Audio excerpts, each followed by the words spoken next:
여러분 안녕하십니까? 아,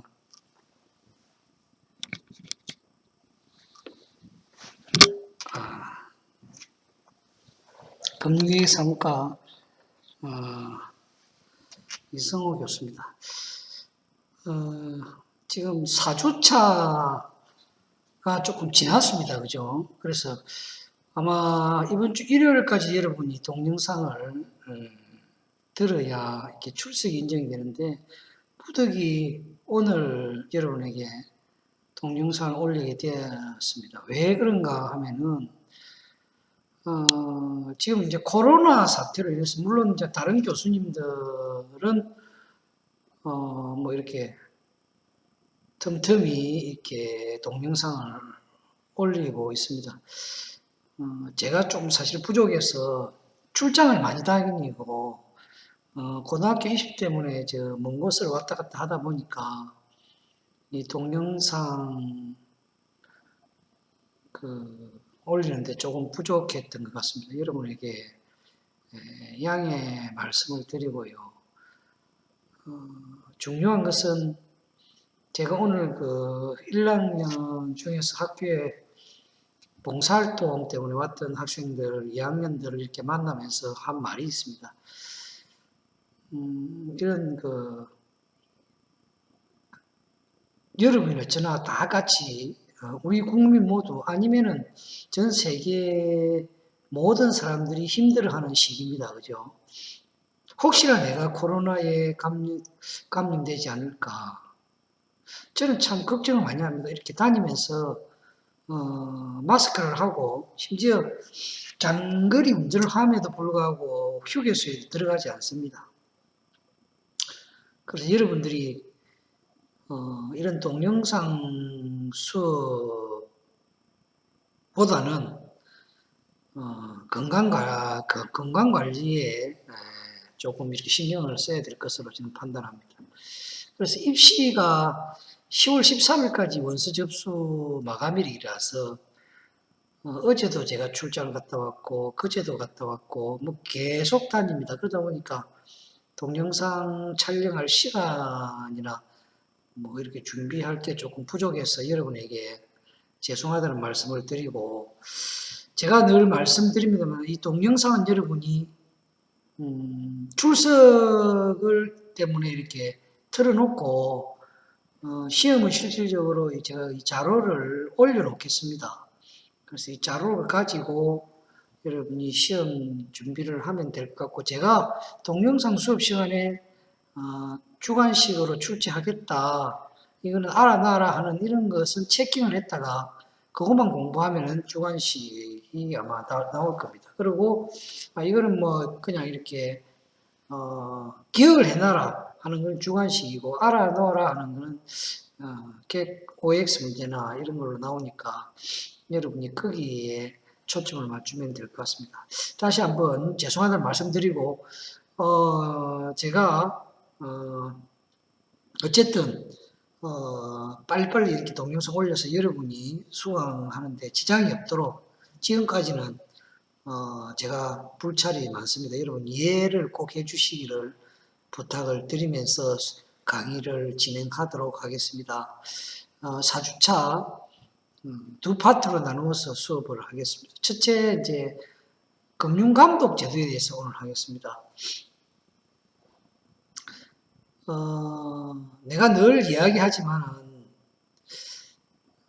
지금 같은 이런 시기에 각 개인이 어떻게 하느냐가 굉장히 중요합니다. 제가 많은 사람들을 만나면서 이제 이렇게 고등학교 가고 기업체 여러분 또 취업 때문에 졸업한 2학년들 취업 때문에 또 기업체도 들리고 이러면서 참 요즘은 사람이 중요한 시대구나. 어떤 사람을 만나느냐에 따라서 인생이 좌우된다 하는 생각들을 많이 합니다. 그래서 여러분들이 항상 사람 관계를 잘하는 교수님과의 나의 관계, 그 다음에 친구들과의 나의 관계, 이런 것을 통해서 여러분 나중 직장 생활에서의 관계를 잘할 수 있고, 또 나중 가족을 구성함에 있어서도 관계를 잘할 수 있습니다. 제가 사천에 있는, 이번 주 중반에 내가 사천에 있는 모 여자고등학교를 갔었어요. 그건 제 혼자 갔습니다. 그런데, 야, 거기에 학생들이 한 10명째 함께 이제, 이야기를 들었는데, 그 모든 학생들이 전부 다 인성이 너무나 밝고 인사성이 있고, 제가 지금까지 많은 입시 설명을 다녀봤는데, 그렇게 감동을 받아본 적이 없습니다. 그 다음에 그 교장 선생님들도 그렇더라고요. 내가 들어가면서 어떤 분을, 소위 말하는 일하시는 분 같은 분을 만났는데, 그분이 교장 선생님이라고 그러더라고요. 그런데 굉장히 친절하고 안내를 잘 해줬습니다. 그 다음에 학생들도 들어와서 아주 잘 듣고, 그 다음에 컴퓨터 연결 이런 것도 학생들이 전부 다 해주더라고요. 난 놀랐어요.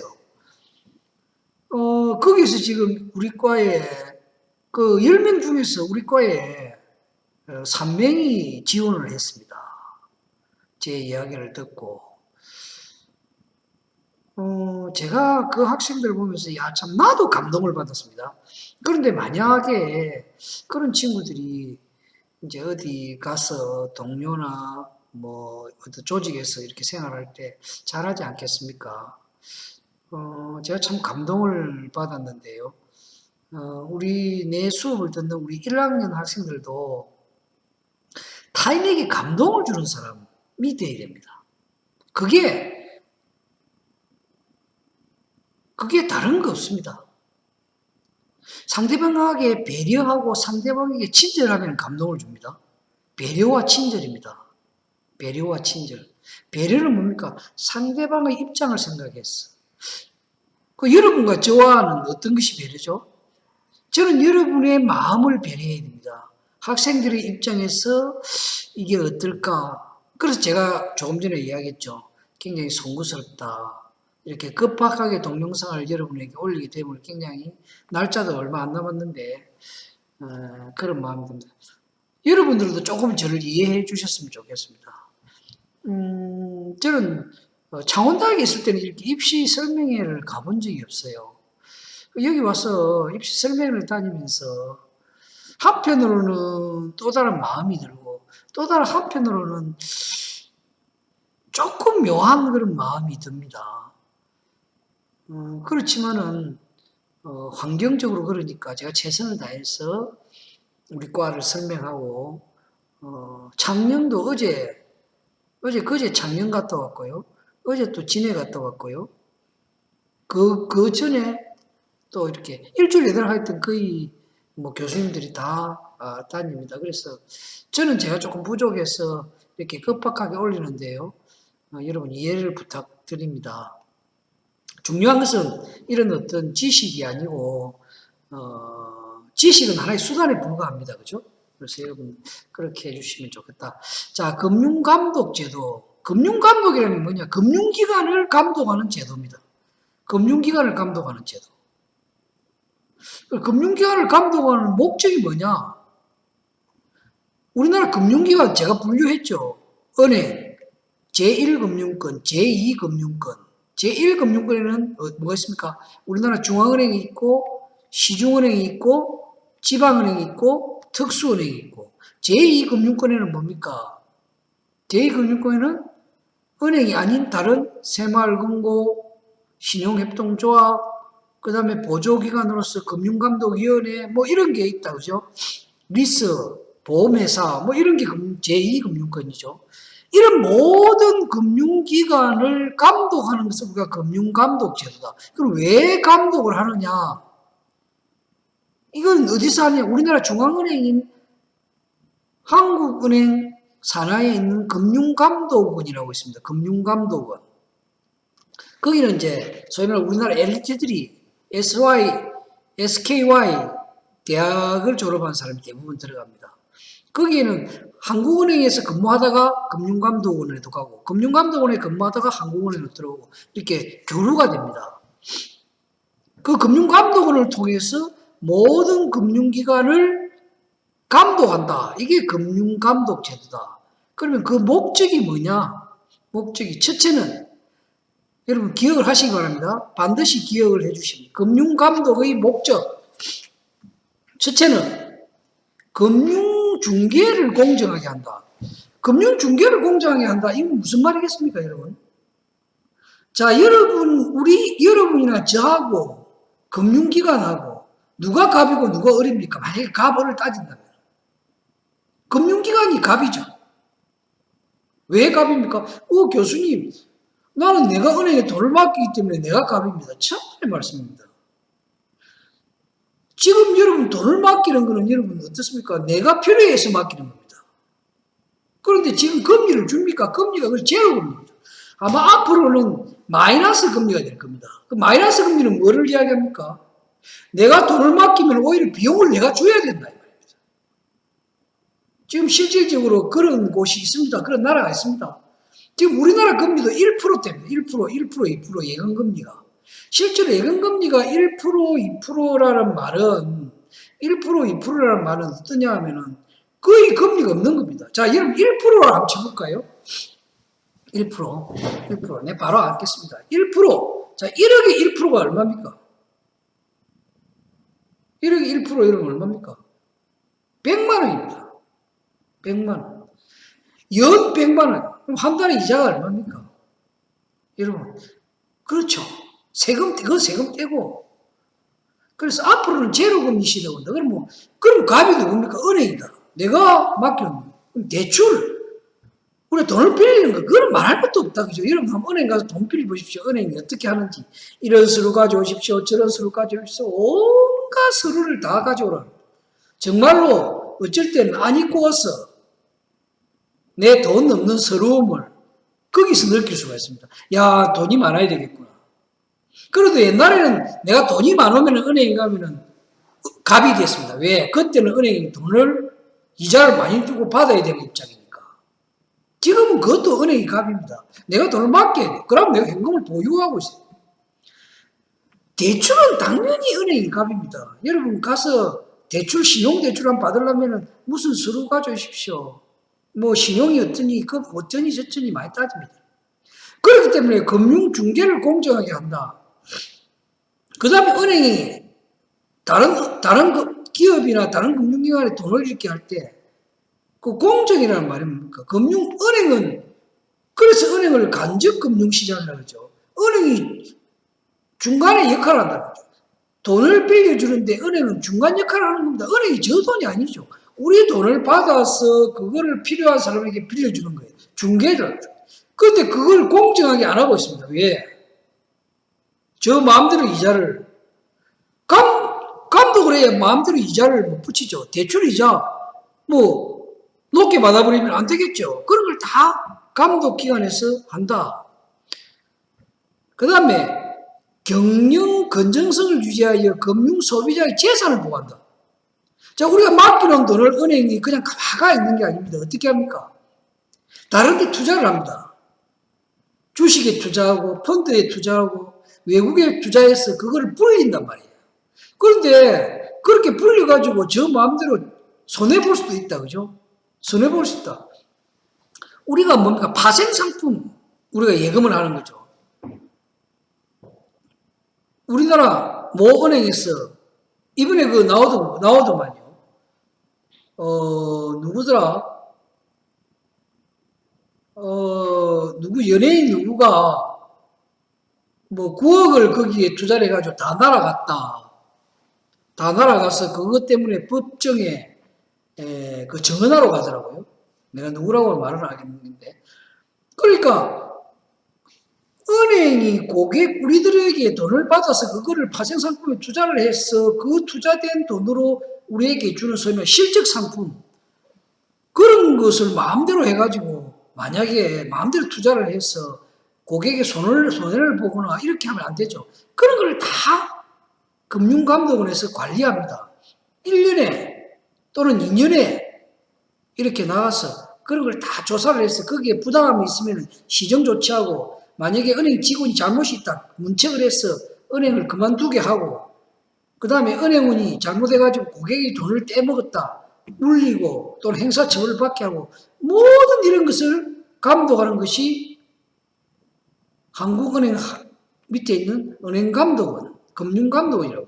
그게 두 번째, 금융중개를 공정하게 한다. 그 다음에 금융소비자의 재산을 보호한다.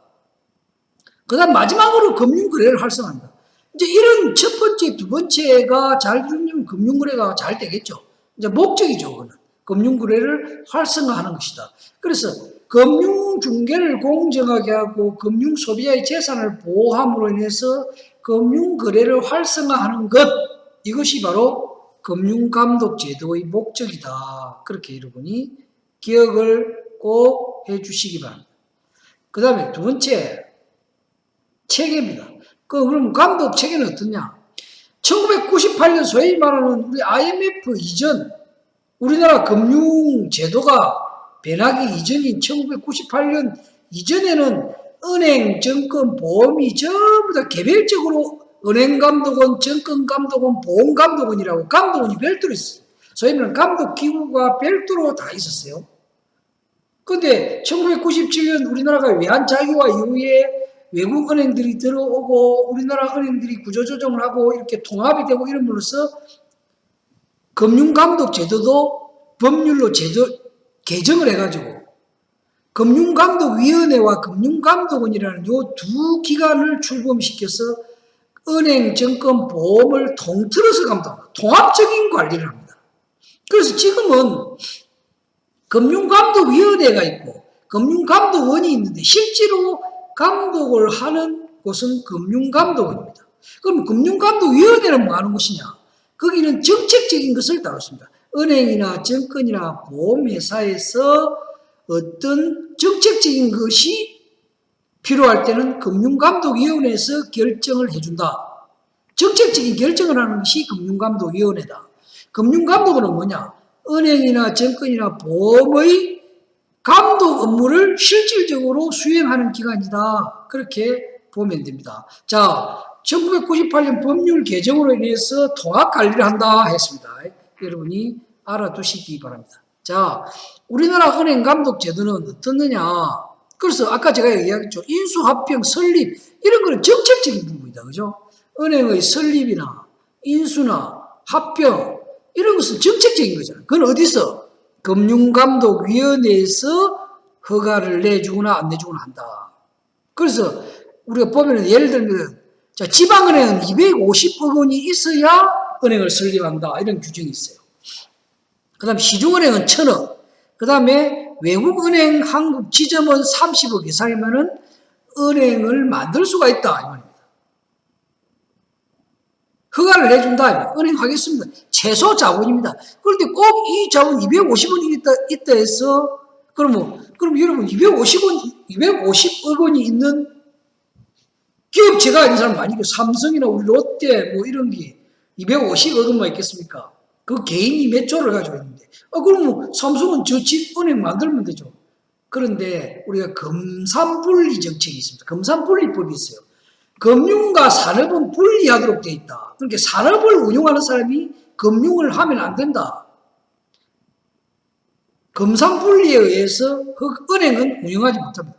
대신에 은행이 아닌 제2금융, 뭐 삼성생명 뭐 이런 거 있죠. 그거는 가능합니다. 그러나 은행은 안 된다. 이해가 되죠? 자, 그 다음에 요게 중요합니다. 은행은 경영 건전성을 위하여 위험가중자산에 대한 자기자본 비율을 위험가중자산에 대한 위험가중자산이 뭐냐 하면 이런 겁니다. 자, 은행이 어디에 대출을 해주고 그죠? 개인이나 기업에 대출을 해주고 받지 못할 확률에 따라서 자 10%, 20%, 30% 아니면 100% 못 받는 데 따라서 그 자산을 분류하는 종류가 있어요. 그 받지 못할 확률이 있는 은행의 대출을 우리가 위험 가중자산이다. 그러니까 뭡니까? 80% 못 받는다 하면은 그걸 80%는 못 받는 위험 가중자산으로 분류하고 100%는 완전 100%못 받는다. 이건 완전 못 받는 거죠.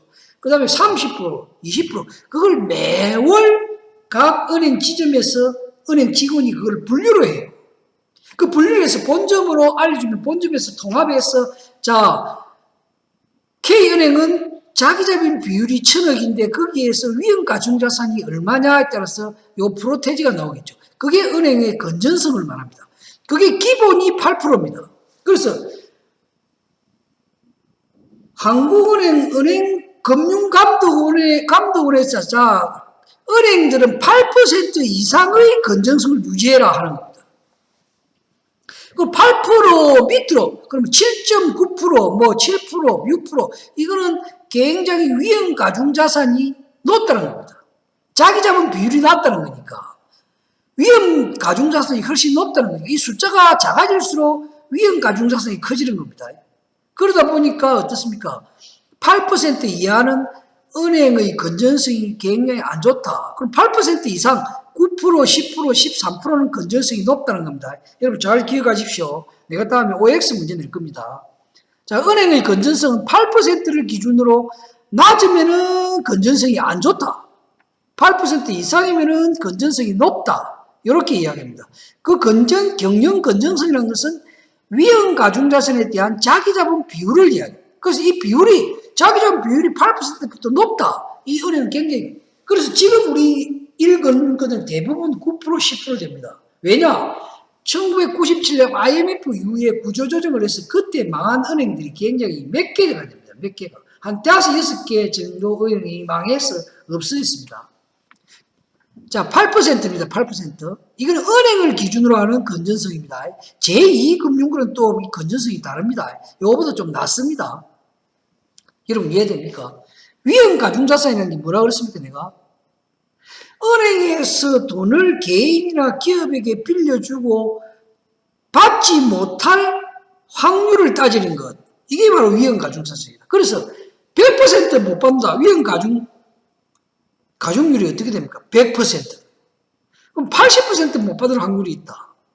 뭐 30% 있다. 요거를 은행이 매월 분류를 각 지점에서 해가지고 본점에 올리는 거예요.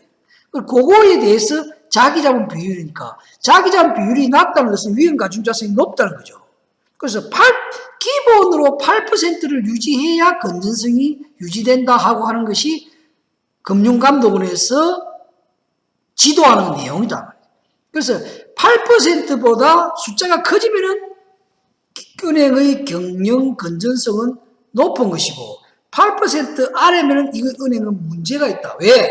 위험 가중 제일 확률이 많으니까 위험 가중자산이 높은 거죠. 여러분 이해가 됩니까? 그런 이야기입니다. 그래서 여러분이 요거를 잘 기억을 하셔야 됩니다. 내가 분명히 요거를 OX 문제로 낼 수가 있다. 자, 그 다음에 이제 여러분이 은행 텔라 실무 같은데 시험을 치게 되면 이 소위 말하는 은행 창구에서 실무적으로 알아야 되는 법률입니다. 여러분이 다음에 여러분이 이제 은행에 시험을 치거나 공채를 치거나 면접을 갔을 때 자 이런 걸 배웠습니다라고 이야기하면은 여러분이 자기 자소서에 적을 때 자 저는 자 금융회계 사무과에서 은행에 관한 이런 실무적인 걸 배웠습니다라고 적었을 때는 다른 사람보다는 훨씬 더 가점이 생기겠죠. 아마 여러분들이 면접에서 굉장히 유리한 또는 서류 통과에서 굉장히 유리한 그런 조건이 될 겁니다. 여러분. 자, 창구 실무 법률. 자, 예금 계약의 성질. 우리가 예금 계약이라는 말 무슨 말이냐 하면은 여러분이 우리 은행에 돈을 맡기는 거죠. 그런데 실제로 우리는 아무 상관없이 은행에 가서 돈을 맡겨. 자, 내가 50만 원 예금하러 왔습니다. 통장 만들어서 내 통장에 50만 원 입금해라. 그런데 나는 통장만 들고 있어요. 그죠? 그런데 그 돈은 어디에 있는 거야? 실질적으로 은행에 맡겨져 있다. 그렇기 때문에 실질적으로는 내가 예를 들어서 보통 예금했다. 그럼 보통 예금 약관이 있어요. 약관. 우리가 그걸 개별 약관이에요. 개별 약관. 내가 자율적 예금 통장을 만들어서 거기에 돈을 넣었다. 그럼 자율적 예금 약관이 있어요. 우리가 보험을 가입하면은 무슨 보험을 가입하면 그 약관을 받지 않습니까? 은행도 마찬가지다. 실제로는 창구에 가가지고 여러분이 은행에 돈을 맡길 때에 은행 직원이 약관을 줘야 돼. 약관을 주고 약관을 설명해 줘야 돼. 그런데 어떻습니까? 줍니까? 안 하죠. 왜 그러느냐? 그 은행 업무하는데 지장이 있으니까 안 주고 어디에? 반드시 여러분 은행 창구에 저 구석에 가면은 예금거래 약관을 비치를 해놨어요. 거기서 보시라. 거기 그래서 은행감독원에서 거기 비치하는 걸로 고객에게 설명해주고 보여줬다, 줬다, 그 고객에게 주었다 하는 것을 그냥 인정해 주는 겁니다. 왜? 은행의 특수상. 그렇기 때문에 은행에 내가 이 돈을 맡기는 것도 은행과 나와의 계약입니다. 계약이라는 거죠. 그래서 그 약관이 있어요. 그래서 뭐 당좌 예금을 거래한다. 그럼 당좌 예금 거래가 약관이 있고, 자유주축 예금, 자유주축 예금의 약관이 있고, 보통 예금의 약관이 있습니다. 그렇죠. 그 약관의 성질, 그 약관을 주는 그 계약. 그럼 은행에 내가 돈을 맡기는 것도 계약이죠, 계약. 그래서 그 은행에 돈을 맡기는 예금 계약의 법적인 성질은 요 세 가지다. 여러분 기억을 하셔야 됩니다. 세 가지. 첫째는 소비 임치 계약이라고 합니다. 내가 은행에 돈을 맡기는 예금 계약의 법적인 성질은 첫째, 소비 임치 계약. 이건 뭐냐? 소비 임치 계약이라는 것은 은행이 우리로부터 돈을 받아가지고 우리가 임시로 예치하는 거죠. 고객이 은행에게 임시로 예치한 것을 은행이 소비한다. 그 소비한다는 것은 그것을 사용한다 이 말이죠. 왜 어떻게 사용하는 겁니까? 그것을 우리의 돈을 받아서 필요한 사람에게 빌려준다. 그게 은행이 소비하는 거잖아요. 그래서 그렇게 함으로 인해서 내가 언제든지 임시로 맡겼다. 그렇기 때문에 내가 돈을 주시오 하면 언제든지 돌려줘야 되는 그런 계약이다. 그게 이제 소비 임치 계약. 다시 말하면은 은행이 우리가 임시로 맡긴 예금을 소비해서 사용하지만은 그 맡긴 고객이 돈을 달라고 하면은 언제든지 똑같은 상품, 즉 돈이라는 똑같은 상품을 돌려줘야 된다 하는 그런 계약이 바로 소비 임치 계약이다. 내가 다시 말씀을 드리겠습니다. 그래서 요거는 말은 여러분 뜻만 여러분 안 된다. 즉 내가 은행에 또 돈을 맡겼어. 그게 임시로 맡기는 거죠. 임시로 맡기는 겁니다. 영구히 맡기는 게 아니고 임시로 예치한다. 임시로 예치해 놓은 돈을 은행이 그거를 소비해서 내가 언제든지 돌려달라고 하면 똑같은 상품, 돈이라는 똑같은 상품을 언제든지 돌려줘야 되는 계약이다. 그것이 바로 소비 임치 계약이다. 여러분 이해가 되죠? 이해가 안 되면 이해가 되죠? 그 다음에 뜻도 알아야 됩니다. 두 번째는 상사계약이다. 상인들끼리의 개인적인 계약이다. 누가 상인이냐? 은행이 상인이다. 그래서 사실은 은행을 우리가 내놓고 공식적인 뭡니까? 사채업자다 이렇게 보는 거죠. 왜? 국가에서 공인한 돈놀이 업체, 돈놀이 업체. 우리의 돈을 받아서 필요한 사람에게 빌려줘서 그 이자 차액, 우리한테 주는 예금 이자와 또 돈을 빌려가는 사람의 대출 이자, 그 예금 이자와 대출 이자의 차이를 가지고 은행이 먹고 사는 거죠. 월급도 주고 경비도 내고 그걸 우리가 예금 이자와 대출 이자의 차이를 우리가 뭐라 그럽니까? 스프레이드, 예대 마진율, 예금 이자와 대출 이자의 차이, 그게 바로 은행의 이익이 되고 우리 고객의 비용이 되는 겁니다. 예대 마진율. 그래서 예대 마진율이 높으면 그 은행은 뭡니까? 이익을 많이 버는 거죠. 그러면 예대 마진율을 예금 이자를 죽게 주고 대출 이자를 많이 주면 되지 않습니까? 여러분이 내한테 설명. 그런데 그걸 아까 뭐라 했습니까? 금융감독원에서 감독을 한단 말이에요. 마음대로 못 정게끔 감독을 한다. 자, 그래서 이 상사계약이라는 것은 은행이라는 상인과 우리 개인 간의 어떤 계약이다. 그래서 상사계약이다 이렇게 부른다는 겁니다. 아시겠죠? 그 다음에 이제 중요한 게 이게 부합계약이라는 뜻입니다. 부합계약. 부합계약이다. 이 말이 어려운데 여러분 기억을 하셔야 됩니다. 부합계약은 뭐냐? 자, 아까 제가 말씀드렸죠. 은행에게 내가 돈을 맡기는 것은 뭡니까? 계약이라고 했습니다. 그래서 은행에서 내한테 예를 들어서 자유주택 예금에 내가 1,000만 원 들었어. 그 든 약관을 내한테 줘야 돼. 왜? 내가 임시로 맡기기 때문에. 근데 약관을 주지 않아요. 그 약관이 있다 했죠. 그럼 그 약관을 누가 만드는 거예요? 우리가 그 약관 만들어에 참여합니까? 안 합니다. 어떻게 하죠? 은행이 일방적으로 약관을 만드는 거예요. 그래서 이 부합계약은 은행이 만들어 놓은 일방적인 어떤 정형화된 계약, 약관에 의해서 우리가 가입하는 계약이다.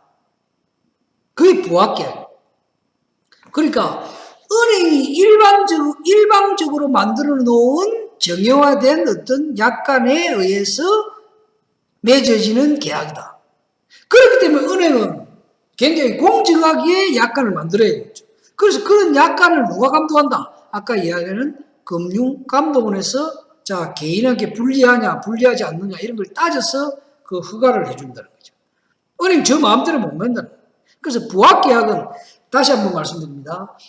은행이 일방적으로 정형화시켜 놓은 만들어진 약관에 의해서 우리가 개인이 가입하는 계약이다.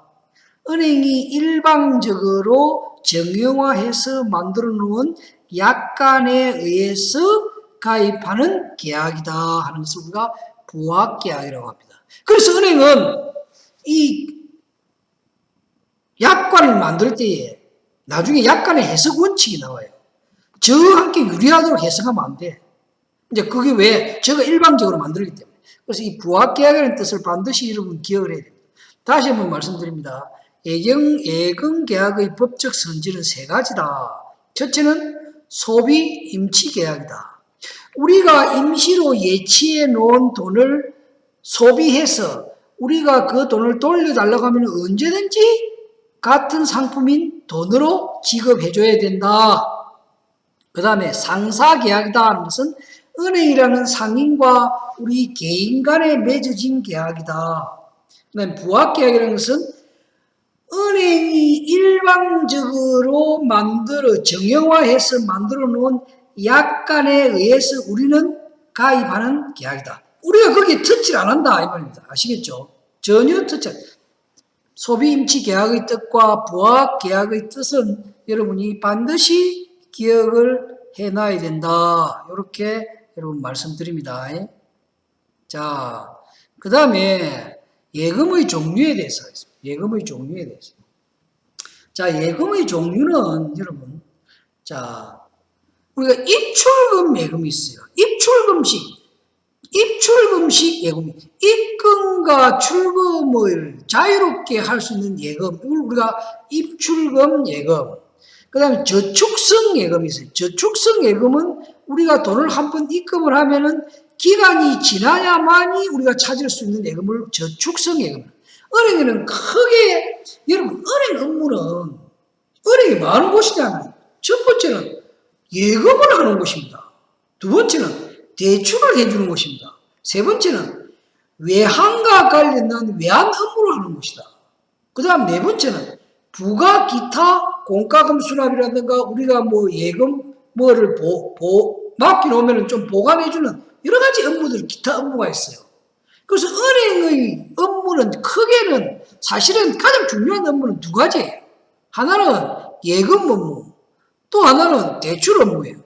모든 금융기관이 1금융권이 됐든 2금융권이 됐든 여러분 은행의 이름은 다르지만 안에 하는 일은 은행원들이 똑같단 말이에요.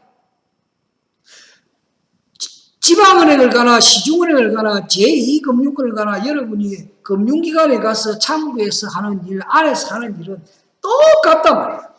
그래서 내가 여러분에게 강의하는 내용을 들으면은 여러분이 어느 은행에 가도 똑같다. 어느 금융기관에 여러분이 시험을 봐도 똑같다는 거예요. 자, 그래서 예금의 종류, 우리가 그 중에 가장 중요한 게 예금이다. 은행이 하는 업무 중에 첫 번째가 예금, 두 번째가 대출, 세 번째는 뭡니까? 외국환 업무입니다. 외국환 업무. 그래서 예금에는 크게 두 가지가, 제가 여기 안 나타났는데 크게 두 가지가 있어요. 하나는 자유로운 예금, 입출금이 자유로운 예금 있고, 두 번째 크게 구분합니다. 두 번째는 저축성 예금이 있어. 그러면 입출금이 자유로운 예금이라는 것은 뭐냐? 입금, 내가 통장을 만들어 놓으면 내가 입금하고 지출하는 걸 내 마음대로 언제든지 할 수 있다. 돈이 있으면 가서 입금하고, 돈이 또 필요하면 내가 찾고, 이게 입출금이 자유로운 예금이다. 모든 은행이 같습니다. 단지 이름이 다를 뿐입니다. 이름이. 그 상품 하나하나의 이름을 뭐 지방은행의 무슨 은행은 뭐라고 하고, 시중은행의 무슨 은행은 그게 다를 뿐이지. 이 전체적인 바운다리는 똑같다는 말이에요. 그래서 입출금이 자유로운 예금이 있고, 그 다음에 저축성 예금이 있어. 그래서 여러분이 내가 아르바이트를 하니까 통장에 돈을 자유롭게 입출금하겠다. 그럼 입출금 예금을 만들어야 돼. 그런데 내가 돈이 한 100만 원 있는데 이걸 안 쓰고 올해 좀 놔놔야 되겠다. 그럼 저축성 예금을 해야 돼. 그래 이자를 많이 받아요. 입출금이 자유로운 예금은 이자가 별로 없어. 거의 이자가 제로라. 왜? 수시로 입금을 빼니까 선입 선출법에 의해서 내가 먼저 입금했던 돈이 빨리 빠져나와. 그러니까 이자가 없어.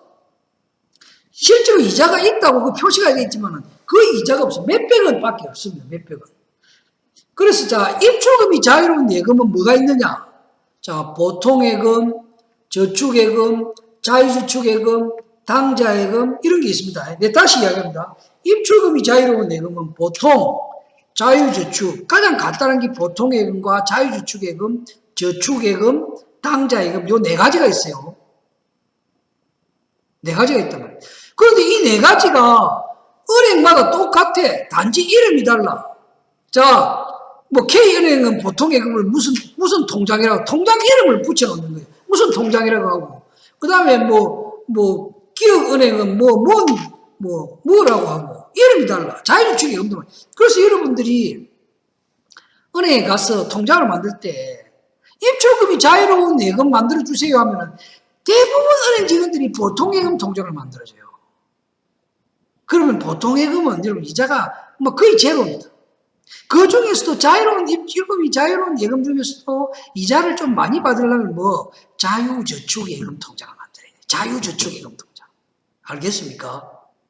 그래서 그러려면 여러분 보통 저축예금 중에서 자유저축예금 통장을 만들어야 된다.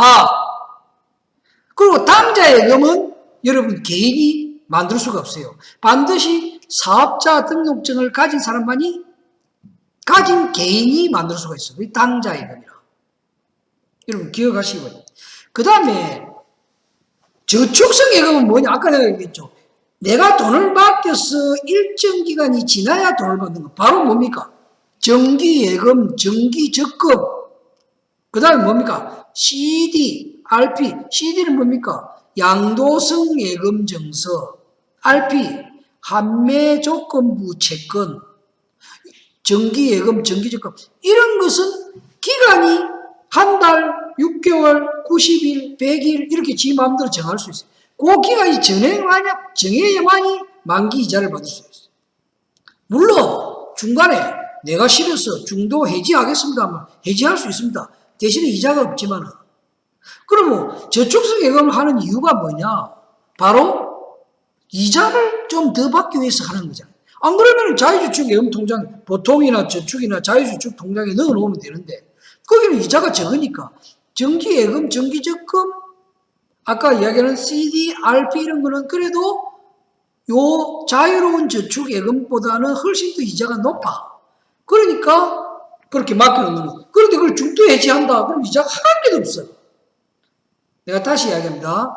자, 예금의 종류는 크게 두 가지 나눴습니다. 입출금이 자유로운 예금과 저축성 예금으로 나눴는데 입출금이 자유로운 예금은 한 네 가지 정도가 있다. 첫째, 보통예금, 자유저축예금, 저축예금, 당자예금. 그런데 저축성 예금은 정기예금, 정기적금, CD, 무기명, 양도성 예금.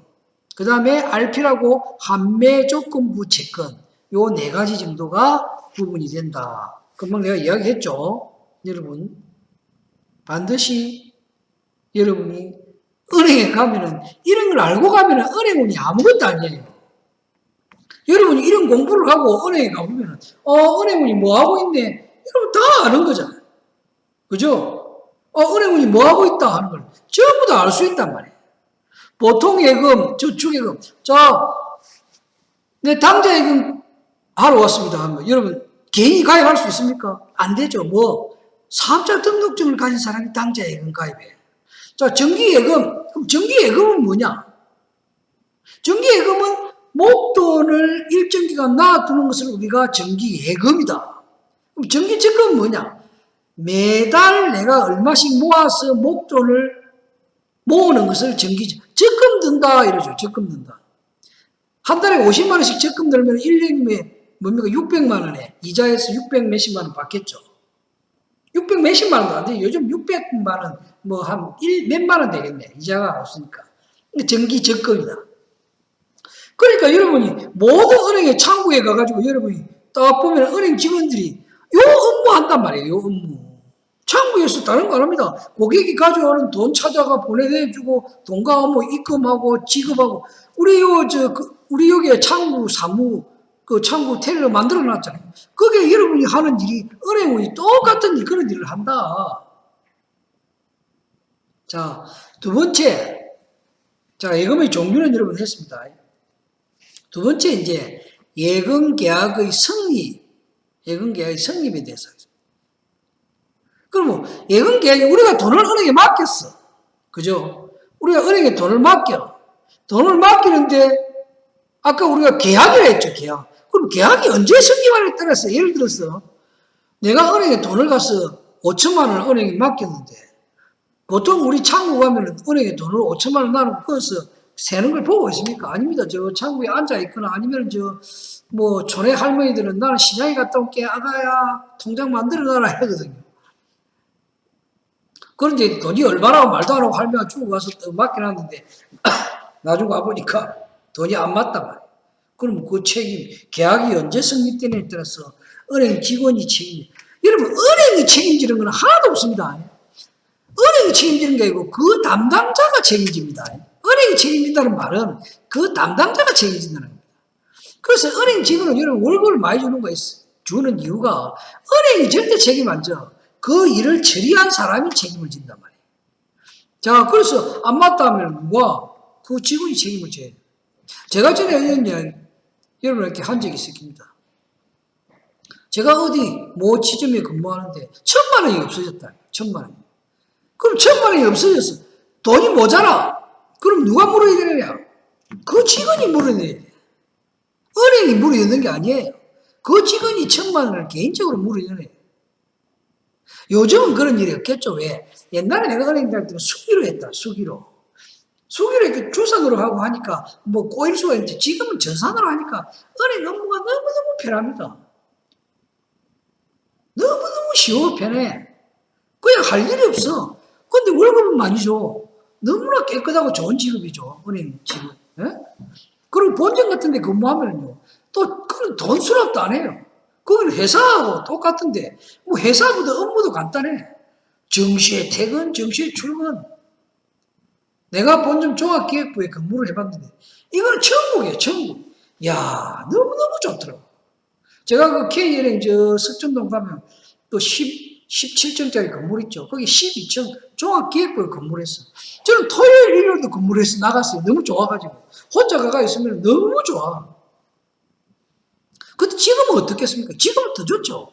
지금은 6시 반, 7시 되면 컴퓨터를 본점에서 커피를 해요. 퇴근시켜야 돼. 너무 좋아요. 요즘은 돈이 털릴 이유도 없어. 왜? 전부 다 전산 시스템이 돼가지고. 그리고 창구에 사람이 많이 없어. 왜? 시티기로 다 하고 컴퓨터, 폰으로 다 하니까 은행 직원들 일이 줄어. 그런데 월급은 내 나라보다 더 많이 받아요. 내가 다닐 때보다 더 많이 받는단 말이야.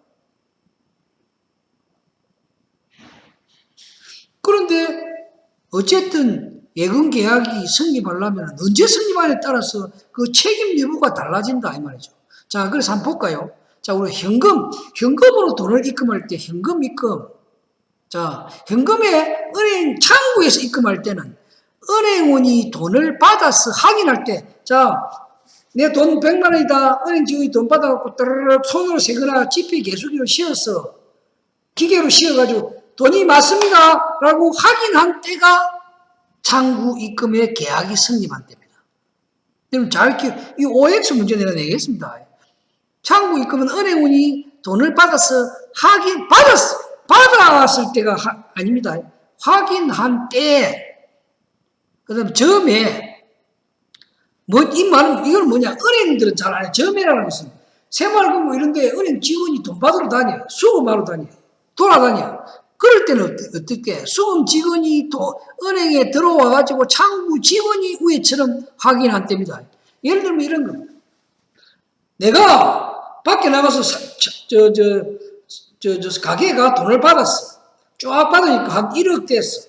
근데 내가 갖고 저 서로 도망갔다. 그럼 그 책임이 누가 있냐? 은행이 있습니까? 은행이 있으면 은행에서 물어줘야 되는데 은행이 없어. 누가 함께 있느냐? 왜? 계약이 성립 안 됐어요. 그럴 때는 내가 갖고 도망갔기 때문에 여기까지만, 여기까지. 창구 직원한테 가가지고 내가 그 돈을 줘야 되는데 안 주고 가버렸으니까 계약이 성립 안 된 거고 내 개인이 그거를 횡령한 거야. 내 개인한테 그 돈을 맡긴 사람들은 받아야 되는 거죠. 이런 문제가 발생한다. 그런데 그걸 아는 사람이 있을까요? 없다. 나 은행 직원한테 줬는데, 너 은행이 물어내라. 소송하면 진다. 이 말입니다. 무슨 말인지 알겠습니까? 진다. 그래서 돈 받으러 오면은 큰 돈을 맡기면 안 돼. 큰 돈을 반드시 지가 가서 입금해야 돼. 그렇죠. 그 다음에 우리가 ATM기 있죠. 요즘은 돈을 ATM기에 은행에 안 갈 필요도 없어. 아무 ATM기 가갖고 내가 예를 들어서 다른 은행 카드로 있는데 다른 은행 그 CD기에 가서 돈을 입금할 수도 있습니다. 무통으로 카드로 입금이 됩니다. 그래서 수수료 떼고 1,000원짜리, 5,000원짜리, 만원짜리 상관없이 넣어도 쫙 기계가 알아서 세다. 내가 다 해봤어. 그럼 그럴 때는 뭡니까? 다 제대하고 이 돈이 맞습니까?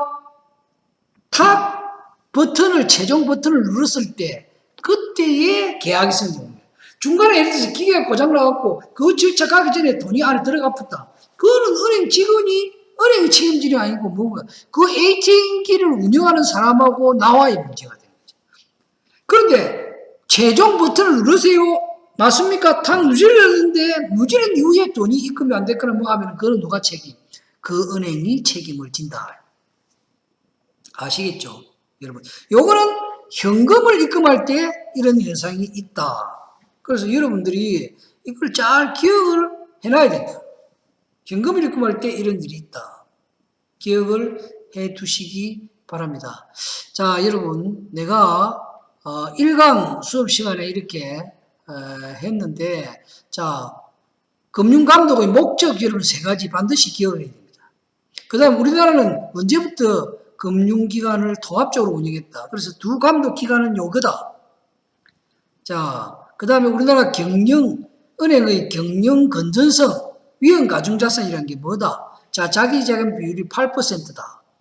예금계약의 법적 성질, 소비 임치계약, 부합계약의 뜻을 여러분 기억을 해놔야 된다. 예금의 종류 내가 잘 설명했습니다. 입출금이 자유로운 예금, 저축성 예금. 뭐가 있고 어떤 종류가 있다. 당좌 예금은 반드시 사업자 등록증을 가진 사람만이 가입이 가능하다. 개인은 가입이 안 된다. 자, 예금계약이 성립하는 시기, 현금 입금의 경우는 어떤 경우가 있다 하는 것을 여러분이 기억해 두시기를 바랍니다. 자, 1강 수업은 여기서 마치고 2강 수업에서 뵙도록 하겠습니다. 여러분 대단히 수고 많았습니다. 고맙습니다.